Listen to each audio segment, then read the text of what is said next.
Y con la elección del nuevo técnico brasileño Mano Menezes al mando de la selección peruana, empezamos el nuevo ciclo mundialista con una esperanza medianamente renovada. Y si en este 2026 vamos a tener solo partidos amistosos de alto nivel contra países mundialistas como Senegal o Jordania, lo cierto es que nos interesa el proceso a la Copa del Mundo 2030. En esa línea, hay una pregunta que flota en el aire. ¿Cómo serán las eliminatorias sudamericanas rumbo a ese mundial? Recordemos que se venía voceando con fuerza que estas podrían cambiar en su formato, convirtiéndolas a una especie de Liga de Naciones Sudamericanas. Incluso se habla de que podrían unificar las clasificatorias de Conmebol y CONCACAF, por lo que esto podría aumentar nuestras posibilidades de clasificar al Mundial 2030. Sin embargo, en los últimos días salió otra información totalmente distinta, y la verdad, no son noticias nada alentadoras.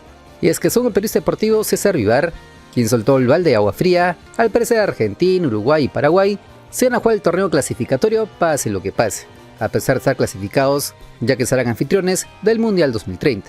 La cosa se pone interesante y complicada, porque según esta información filtrada, para los 7 equipos restantes habrían solo 3.5 cupos, es decir, 3 van directo y 1, el cuarto lugar, se va al repechaje internacional. Traduciendo esta ecuación al papel de nuestra blanquirroja, el análisis de Vivar es frío y directo. Perú, para soñar con estar en el Mundial del Centenario, tendrá que dejar afuera en la tabla de posiciones al menos a Bolivia, Chile y uno más, que todos apuntan a que debería ser Venezuela. En otras palabras, todo hará indicar que caemos en la misma película de la pasada eliminatoria, el mini mundial de los de abajo, ya que Brasil con toda su potencia, Colombia que viene fuerte y Ecuador con esa proyección de jóvenes, parten como los claros favoritos para llevarse esos 3 cupos directos al mundial, salvo claro que alguno de ellos entre una crisis futbolística monumental y sobre todo de resultados que los hagan tambalear y los meta lleno a esta pelea de los de abajo, algo que hoy por hoy parece una operación casi imposible de esperar. Entonces ahí nos ven otra vez, el gran diferencial, el detalle que podría cambiar la historia no estará solo en ganar los clásicos contra otros rivales directos de este pelotón de la tabla baja, sino en quien pueda sacar puntos a los que ya no tienen nada que perder, como el caso de la Argentina, Uruguay y Paraguay. Imagínense la presión, jugar contra equipos que van a probar juveniles, que van incluso a experimentar, pero que de local siempre se hacen fuertes. Perder punto allí sería un golpazo anímico tremendo. La gestión de Menezes tendrá que ser magistral para sacar provecho de esos partidos, porque con los del resto del grupo, la cosa va a ser una guerra de desgaste, un partido a partido donde cada error se paga muy pero muy caro.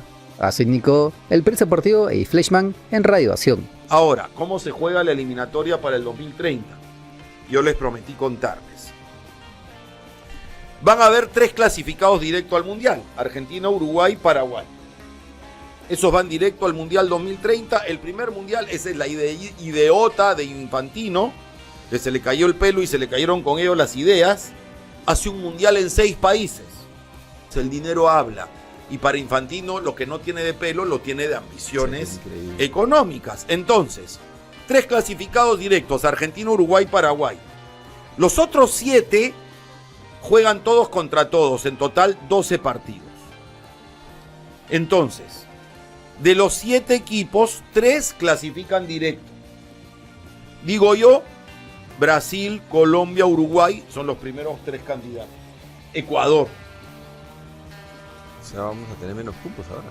Sí, pues, van a poder clasificar 3 directos y una repesca. Y 3 se quedan en Sudamérica y lo ven por TV. Igual que Ya, entonces vas a tener a 7 equipos que pelean por 3 lugares y una repesca. Ok, esos 3 lugares muy probablemente estén entre Brasil, Colombia, Uruguay y Ecuador. O los 4 primeros, si quieren ustedes, incluyendo la repesca. Y entonces vas a tener, además de esos 4... Es que Eddie... No, perdón, Uruguay no. Uruguay va a estar clasificado. Brasil, Colombia y Paraguay. Uruguay... Vas a tener Brasil, Colombia, Paraguay y Ecuador. El Mundial es Uruguay, Argentina y Paraguay. Ya, entonces Paraguay. Perdón, ok, Paraguay tampoco. Colombia, Brasil, Ecuador son los 3 fijos. Ok, Colombia, Brasil, Ecuador. Y el repechaje lo va a pelear nuevamente Venezuela, Bolivia, Perú y Chile. Claro. Ok, entonces vas a tener 3 fijos: Brasil, Colombia, Ecuador. Y vas a tener a Perú, a Chile, a Bolivia y Venezuela por el cuarto lugar para la repesca. Como Y fue. 3 se quedan en casa, como fue ahora. Como fue ahora. Y teniendo en cuenta que Bolivia te está jugando esta eliminatoria con muchos futbolistas jóvenes. Entonces la siguiente se va a ver más fortalecido, incluso jugando en el alto. Va a ser más duro Bolivia la próxima eliminatoria. Si solo juegan 7 equipos, habrá solo 12 partidos, no 18. Entonces tienes que vender a menos los derechos de transmisión. Y también hay que pensar en las taquillas, ¿no? Por eso, entonces, si solamente... Ahora, dicen que podrían jugar Argentina, Paraguay y Uruguay, pero Sin puntear. puntuando, pero queden en la posición que queden, igual están en el Mundial. Claro, ¿cuánto interés tienen los medios de comunicación que compran derechos de transmitir un Perú-Argentina si Argentina, Uruguay y Paraguay van a jugar probando jugadores, toda una eliminatoria para llegar bien al Mundial al que ya están clasificados? Ahora, sigamos un tema que quema las redes sociales y que a su vez le pone más presión al fichaje del técnico Mano Menezes, es el tema de la reconstrucción. No es lo mismo llegar a un proceso normal que a uno donde desde el minuto 1 sabes que el margen de error es casi nulo. Suena más fuerte que nunca la necesidad de que la Federación Peruana le entregue un proyecto serio, con partidos de alto nivel que no solo sean paseitos turísticos y con una base de jugadores consolidada, porque si empezamos con experimentos, cuando ya estamos en la eliminatoria, los hinchas no lo van a tolerar. El brasileño llega con crédito, sí, pero ese crédito se gana día a día en un país donde la paciencia después del último fracaso está por los suelos. Otra novedad que no para de sonar y que podría ser un vuelco total. Entonces, ¿qué nos queda por hacer? Por un lado, un técnico que debe imponer su idea rápido. Por otro, una generación de jugadores que deben dar un paso al frente, especialmente los que están en Europa, que tienen que dejar de ser figurillas y convertirse en titulares indiscutibles para traer esa ansiada clasificación a la selección peruana. Y por último, nosotros, el hincha de a pie, nos toca ver cómo se desarrolla esta mini novela, con la esperanza de que esta vez la historia sea distinta, pero las bases con ese formato no han cambiado. Seguiremos peleando con ese medio cupo, por ese repechaje que ya sabemos lo traumático que puede ser. Veremos entonces si la federación y el cuerpo técnico leen bien este escenario, porque si piensan que con más de lo mismo vamos a lograr algo distinto, están muy equivocados. El primer examen será la convocatoria, luego los amistosos de verdadero nivel y finalmente esa primera fecha eliminatoria donde ya no habrán tiempo para calentar motores. La sensación es que con este panorama revelado, el margen para la ilusión se reduce y la exigencia en los activos de la federación aumenta enormemente, por lo que también empieza a sobrevolar una pregunta que va a generar mucho debate. ¿Deberíamos jugar en la altura contra los equipos que ya están clasificados como Argentina, Uruguay o Paraguay, a sabiendas que no se juegan absolutamente nada? Si los llevamos a Juliaca, Leo Messi con todas las figuras argentinas querrán subirse a los más de 3.800 metros de altura para un partidito que para ellos no significa absolutamente nada. Es un debate que seguramente va a dividir a la opinión pública, a los hinchas e incluso a los directivos en la federación. Ahora prepárate para un dato bomba, que tal vez podría cambiar todas las reglas del juego. Se rumorea con mucha fuerza en los pasillos de Conmebol que Alejandro Domínguez está presionando con toda la FIFA para que el Mundial del 2030, por ser edición del centenario, tenga 64 selecciones en lugar de los 48 que estarán en el 2026. Aquí es donde la ecuación se vuelve más loca. Si esta propuesta, que ya fue presentada formalmente a Gianni Infantino, presidente de la FIFA, se puede concretar, y tú indicaría que hay un 50% de probabilidades de que esto suceda, Sudamérica puede obtener hasta 8 cupos directos con Argentina, Uruguay y Paraguay ya clasificados. Prácticamente garantizaría el pase de Perú y el resto de selecciones sin necesidad de jugar una eliminatoria tradicional. Sería el escenario soñado, aunque algunos puristas argumentarían que le quitaría emoción a este proceso clasificatorio. Pero ojo, que no todo es color de rosa. En este nuevo panorama, algunas federaciones, especialmente las más chicas, como Bolivia y Venezuela, temen con razón que este nuevo formato les quite ingresos económicos por partidos clásicos que llenen estadios. También está la resistencia natural al cambio de un formato que, pese a lo arcaico, nos ha dado momentos épicos e inolvidables. ¿Se imaginan un fútbol sudamericano sin esa emoción de la fecha FIFA doble, donde todos juegan al mismo tiempo? Esa magia podría perderse. Desde la Federación Peruana, la posición todavía no es clara, pero me atrevo a especular que acabarán apoyando el cambio. El motivo es simple. Bajo el formato actual, con 3 selecciones automáticamente clasificadas, el valor comercial de los derechos de televisión en las eliminatorias se desplomaría casi al piso. Nadie pagaría lo mismo por transmitir un torneo donde no está Argentina, Uruguay y sus grandes figuras participando al más alto nivel.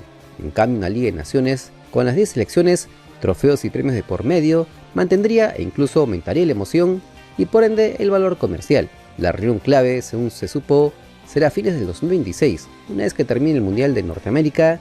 Allí las 10 selecciones sudamericanas tendrán que ponerse de acuerdo sobre el futuro. Mientras tanto, la Federación Peruana ya está trabajando en su estrategia para ese nuevo escenario que, les aseguro, hace más probable que vemos a Perú en el Mundial del Centenario que en cualquier otro proceso reciente, incluido el del 2026. Además, hay otro rumor que vale la pena mencionar, aunque es menos probable, una fusión con la CONCACAF para crear una Superliga de Naciones de toda América. Esto, sin embargo, encuentra resistencia de ambos lados. Los norteamericanos temen quedar opacados por el nivel sudamericano, y nosotros desconfiamos de que diluya la competitividad. Además, los horarios y las distancias serán un dolor de cabeza logístico.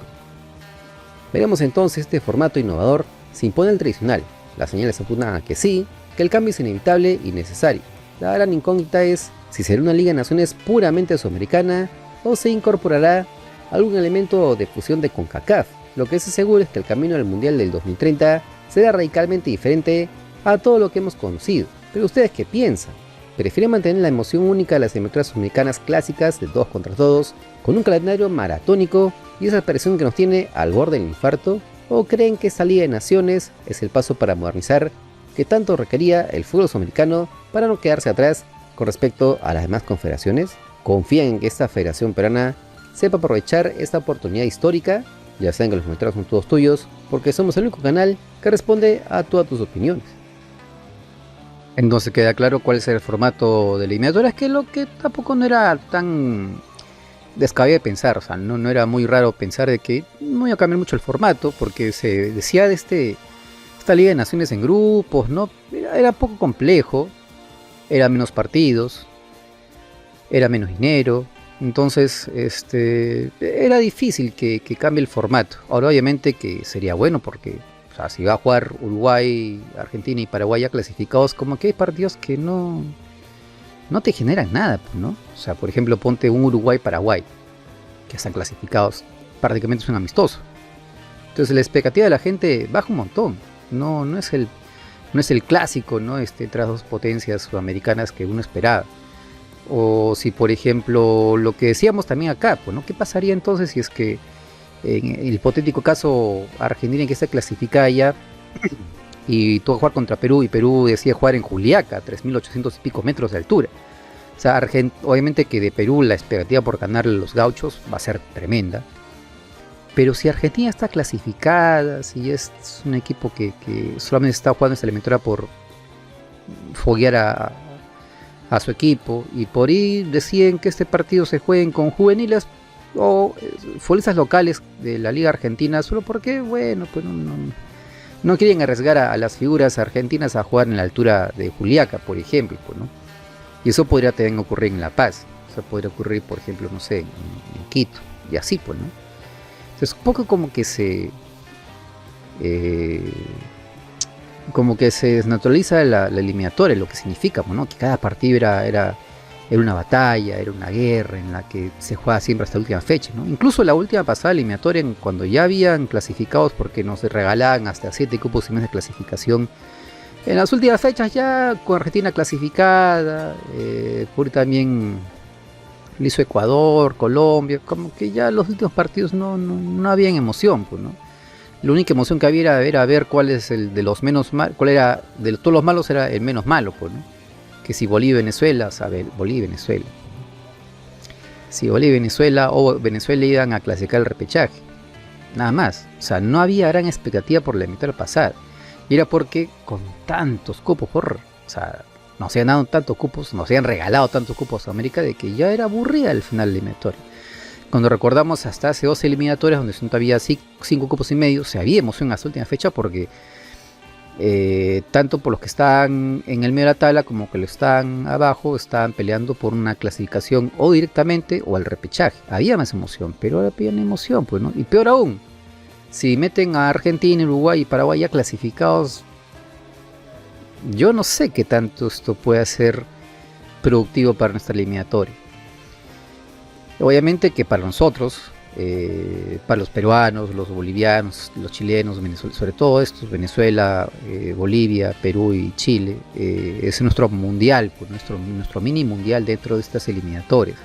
Entre nosotros 4 tenemos que ver la manera de robarles puntos a los que están arriba, pues, ¿no? Sobre todo los clasificados ya, Uruguay, a Paraguay, ¿no? Y a Argentina. Y por ahí si le robamos puntos a los que supuestamente ya están con los 3 cupos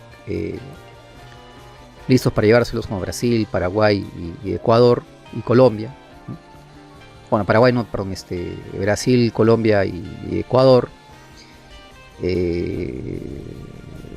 habría prácticamente nuevamente una batalla por el puesto de repechaje. Va a ser bien difícil de que Venezuela, Bolivia, Chile o Perú clasifiquen directamente.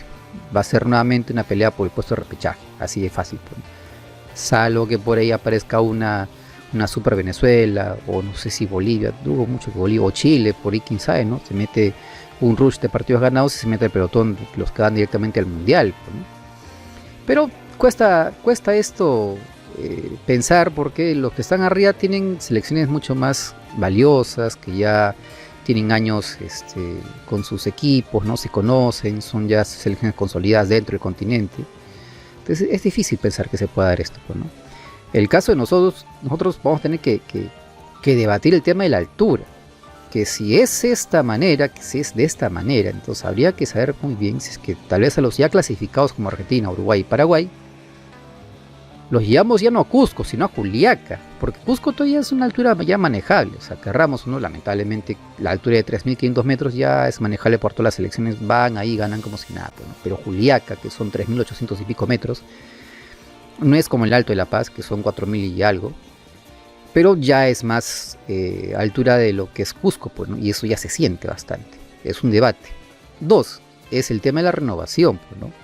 En nuestra selección, con Mano Menezes supuestamente va a ser una renovación gradual, no va a meter a 11 eurocausas, porque eso no va a ocurrir, repito, eso no es lo recomendable. De hecho ya lo he dicho muchas veces, no es lo recomendable. Yo entiendo que la gran mayoría ya está harta de los argolleros, está harto de los advínculas, de los guerreros, de los carrillos, de los cuevas, y así, pues, ¿no? Pero no es recomendable. O sea, cualquier persona que sepa un poquitito de esto, que sea medianamente inteligente y no sea populista al mango, te va a decir que la renovación se hace gradual, no se hace de golpe. O sea, si tú vas a meter a 11 eurocausas de 18 añitos, o sea, te van a meter por una volea histórica en eliminatorias, pues, ¿no? Por más que sea Argentina, que está jugando amistosos con nosotros, o sea, te va a meter 6 goles. O sea, la idea es llevarlos de a poco, pues, ¿no? O sea, convocar la mitad de ya jugadores que estén en la selección, que ya sean incluso de la vieja argolla, como el caso de Tapia, como el caso de Gales, por ahí, no sé, por ahí Carrillo, incluso muchos dicen que Carrillo podría estar en esa selección. Yo estoy totalmente de acuerdo por si acaso, pero igual no soy el dueño, la verdad. Yo no soy tampoco técnico para decir este sí, este no. ¿Por qué Carrillo sí? Porque Carrillo está en una liga competitiva como la brasileña, pues, ¿no? O sea, no está jugando en Chongoyape como Cueva, o no está jugando en Alianza, con todo el respeto a Alianza, ¿no?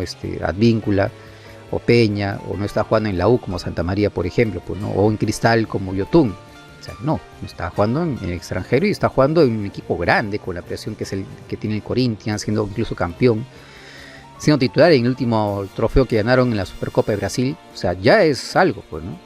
Es algo para tener en cuenta. No, repito, yo no llamaría a Carrillo, pero muchos sí están de acuerdo con que se lo llame, porque es de los pocos jugadores de la argolla que están en el extranjero, igual que Pedro Galese, pues, ¿no? O Renato Tapia.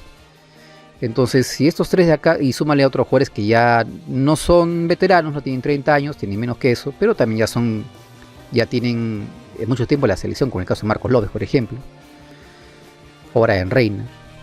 El mismo Grimaldo, que ya tiene ya un poco más de experiencia, entonces ya no es un joven promesa en la selección, no, ya es un jugador que está, digamos, es de los mejores talentos que teníamos en el ataque, en la selección, y a estos hay que agregar los jugadores y jóvenes que recién están iniciando la selección, como puede ser Max Loren, Felipe Chávez, Fabio Gruber, nosotros que pueda aparecer por ahí, pues, ¿no? Ian Wisdom, otros más, pues, ¿no? Entonces esta renovación de Mano Menezes tiene que ser gradual. Yo diría la mitad de consagrados, la mitad ya experimentados en la selección, no digo viejos, no digo treintañeros, pero pueden ser Tapia, Gales, Carrillo, no sé si otros más, se me olvida que puede estar ahí, pues, ¿no? O de otros que ya son parte de la selección, que también sean jóvenes, pues, ¿no? Es el caso de Marcos López, puede ser Saringa, puede ser Oliver Sone, Grimaldo, ¿no? Y luego los que sí así son nuevos en la selección o que tienen muy poco tiempo en la selección, como Felipe Chávez y otros más que puedan entrar, ¿no? Fabio Rubri, así, pues, ¿no? Así sí, yo creo que se debería hacer así. Poco a poco. Y una renovación gradual, pues, ¿no? Ahora, todo esto puede cambiar si es que la FIFA y sobre todo Infantino decide meter 64 selecciones al 2030. Ahí sí cambia la cosa. Ahí sí creo que, no creo. Lo que va a ocurrir en ese hipotético caso es que nos van a regalar 9 cupos y medio a la Conmebol. Entonces, ¿ya para qué jugar todos contra todos? Si todos están ya clasificados, ¿no? Solamente jugaríamos por ver cuál es el menos malo, pues, ¿no? Y que ni siquiera estaría eliminado, iría el repechaje. No tiene sentido jugar todos contra todos. Ahí sí deberían jugarse una Liga de Naciones de Conmebol, pues, ¿no? En grupos y luego ver, luego recién ver los puestos. Incluso ahí se podría armar juntar a Conmebol con CONCACAF. Podría ser. Pero eso recién se verá después del Mundial. Si es que el Mundial del 2026, que ya se ha ampliado a 48 selecciones, es un éxito, o sea, si es que ponte las selecciones pedorras que han clasificado así, Dios sabe cómo, como el caso de Curazao, ¿no? Ponte, por un milagro clasifica a Bolivia, y estas selecciones por las cuales nadie da un solo centavo, se le hacen partido a España, a Francia, ¿no? A los top europeos, y sale un mundial bonito, desde la primera fecha hasta la última. Olvídate, Infantino va a agarrar este argumento para aumentar a 64 selecciones, ¿no? Porque más es mejor para él, según él. Yo estoy en total desacuerdo, pero yo no soy el que toma las decisiones en FIFA, que es un ente monopólico, y que como tal monopolio, hace lo que le da la gana. O sea, él no tiene que pedir perdón o disculpas o permiso a nadie. Lo hace y ya está, porque sí. Ese floro de que el bien de todo, mentira, eso hacen lo que le da la gana, pues, ¿no? Entonces, solo Infantino requiere un solo motivo, un solo argumento para aumentar a 64 selecciones, y ese es este mundial. Si el mundial del 2026 es un éxito con 48 selecciones, que la mitad no tendrían que estar ahí, olvídate. El del 30 va a ser con 64 selecciones, y ahí sí habría que cambiar el formato de Sudamérica, de las eliminatorias en Conmebol. Pero eso será recién en julio, en septiembre, ¿no? En esta reunión de la FIFA. Pero por lo pronto el formato de Sudamérica con 48 selecciones del Mundial 2030 sería todos contra todos, y solamente se darían 3 cupos y medio a Sudamérica, a sabiendas que ya están clasificados Argentina, Uruguay y Paraguay. Entonces ahí veré que el debate es si jugamos en la altura, no jugamos en la altura, si es que hacemos full renovación o vamos de a pocos o seguimos con los mismos. Y qué es lo que hará Menezes, ¿no? Sobre todo este año, para ver si tenemos algo de fe en la siguiente eliminatoria. Pero ¿tú qué opinas? ¿Te gusta ese formato de eliminatorias que sigan todos contra todos, o te gustaría que cambiemos, jugamos en la altura tal vez, lleguemos a Argentina, Uruguay, Paraguay a clasificadas a la altura, para que decidan jugar con juveniles, un equipo alternativo? Total, no quieren jugar en la altura un partido difícil, no quieren sobreexigirse en un partido que no vale la pena porque no juegan puntos de verdad. ¿Tú qué opinas? Ya sabes que los comentarios son todos tuyos, porque somos el único canal que responde a todas tus opiniones. Si te gustó el video, like, comparte, suscríbete. Nos vemos mañana, próxima semana. Chau.